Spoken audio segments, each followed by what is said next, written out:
Will it be Emmanuel Macron or Marine Le Pen? The two candidates go head-to-head in France's second round of the presidential election. US Secretary of State Antony Blinken visits Kyiv today, with no sign of de-escalation in fighting in Ukraine's eastern provinces. Will it be Emmanuel Macron or Marine Le Pen? France began voting in a presidential runoff election in a race between incumbent President Emmanuel Macron and far-right politician Marine Le Pen. Macron is slightly ahead in the opinion polls to win re-election for a second 5-year term, yet his lead over Le Pen depends on one major uncertainty: voters who could decide to abstain and stay at home. Indeed, we can say that we didn't have many choices, but we still have to vote. I think it was also a real choice between different candidates who presented completely different views of society. Even if we are not happy or agree, I think there was a choice of clear and precise ideas that could be confronted with each other. All opinion polls in recent days showed a win for the 44-year-old pro-European candidate, but the margin over the 53-year-old nationalist rival is not at all comfortable for the current president.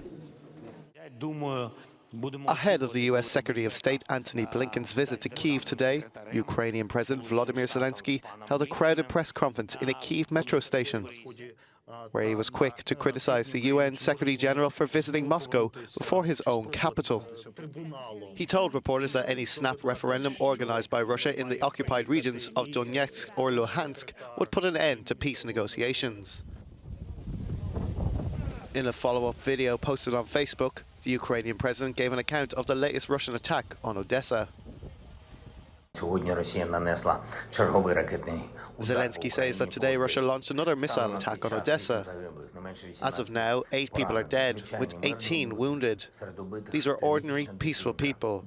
Among those was a 3-month-old baby girl. Zelensky asked how could she have been a threat to Russia, and says it seems like killing children was becoming interwoven in Russia's national psyche.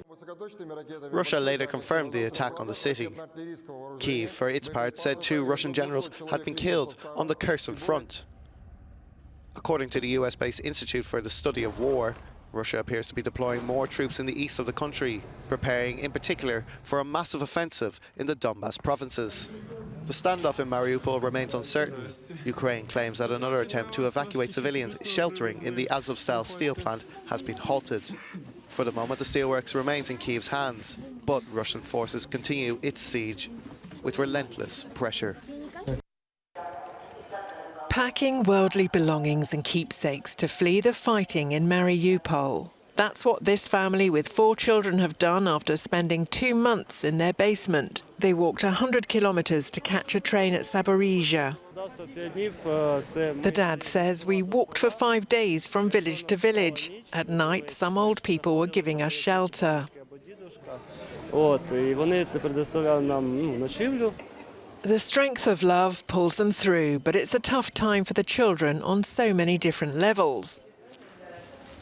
For these parents, their youngsters have shown inner resolve they'd not seen before. The mother says, we had no idea that they were this strong. They're really, really strong. I'm very proud of them. And the father says, I cannot put words on how we feel. We're really proud of them. And their 10-year-old daughter says, well, it wasn't so scary. It shook a lot when they hit the 9-story building near our basement. There was a lot of dust that fell from the ceiling. It was full of dust and it was in the air.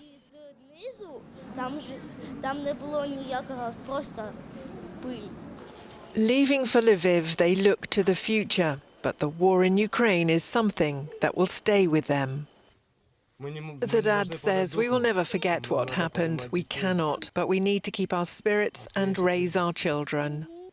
More than 7.1 million people are now internally displaced in Ukraine since the conflict began, according to the latest figures from the International Organization for Migration. Humanitarian needs continue to soar in the country, with more than 100,000 people still trapped in Mariupol. 8 bodies have been recovered after a boat carrying 60 migrants capsized on Saturday off the Lebanese coast, raising the death toll to 9. Rescuers managed to save 45 people on the boat. Lebanon was a country that took in refugees, but since the country's economic crisis since October 2019, hundreds have left on boats heading to Europe. Japanese Coast Guards confirmed Sunday that 10 people have died along its northern coast following the sinking of a tourist boat. Rescue helicopters had found 9 of the 26 missing people after Coast Guards were alerted when strayed passengers sent an SOS call on Saturday. Rough sea conditions, strong winds and cold temperatures had indicated to authorities that survival was unlikely. Several hundred people gathered in Brussels to protest against Julian Assange's extradition to the US. His wife and lawyer Stella Morris, along with former leader of Britain's Labour Party Jeremy Corbyn, took part in the event, with Morris saying the soul of European values was at stake.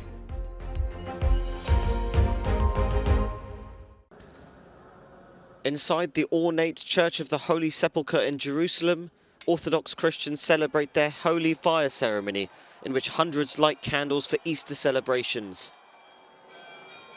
It's being held at a tense time for the city. Violence has flared massively between police and Palestinians, with Israeli authorities raiding the nearby Al-Aqsa Mosque in recent days. And in this holy land, tensions can easily escalate quickly. New restrictions have been brought in on the ceremony's attendees after a stampede at a Jewish holy site killed 45 last year. Local Christian leaders say, however, there's no need to alter an event that's been held for centuries. Orthodox Easter celebrations were held in St. George's Cathedral in Istanbul on Saturday. Orthodox Christians mark Easter this week because they follow the old Julian calendar. For Ukrainians now in Athens, the celebrations are a little different. About 80% of Ukrainians are believed to be affiliated with some form of Orthodox Christianity, with 10% of the country professing to being part of the Ukrainian Greek Catholic Church. This woman says that it is a classic tradition to gather around the table for Easter in her family, but unfortunately this year the situation is such that she is celebrating it here in Greece and her parents back in Ukraine. Egyptian Copts gathered in Cairo on Saturday on the eve of the Coptic Christian religious festival of Easter. Coptic Christians are the largest Christian denomination in Egypt, as well as the Middle East, Sudan and Libya. Celebrations also took place in the Palestinian city of Ramallah. As the story goes, the light emanting from the Church of the Holy Sepulchre arrived in Ramallah from the city of Jerusalem. The Village Museum in the Romanian capital Bucharest is one of the first open-air ethnographic museums in the world. Over 340 traditional houses are on display from different historical regions. In the run-up to the Orthodox Easter, artisans display their skills in one of the most important traditions, egg painting.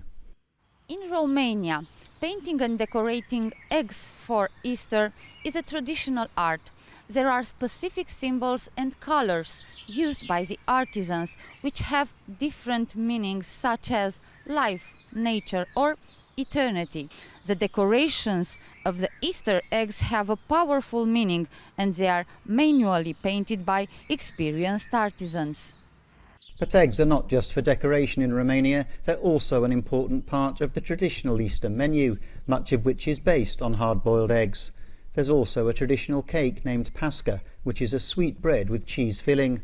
Another famous Easter speciality is cozonac, a kind of Romanian panettone, and like the eggs, it should be prepared 3 days before Easter. În coșul de Paște se pune întâi pasca, care are rolul principal, ou încondeat care stă lângă pască. In the Easter basket we place the pasca cake, which is very important. We also place an egg, a piece of bacon, green onions, garlic, a small glass of salt and a penny to bring luck, and sausage and other foodstuffs we have in the house for them to be blessed. When we return from church, both the children and the elders are happy for all these goodies in the basket. Și când vine acasă, se bucură și copiii și bătrânii de bunătățile din coșarcă. In Romania, the days in the run-up to Easter are known as Holy Week. It's a time when many people fast, and the days are considered an opportunity for the faithful to express their forgiveness and to reconcile with their fellow believers.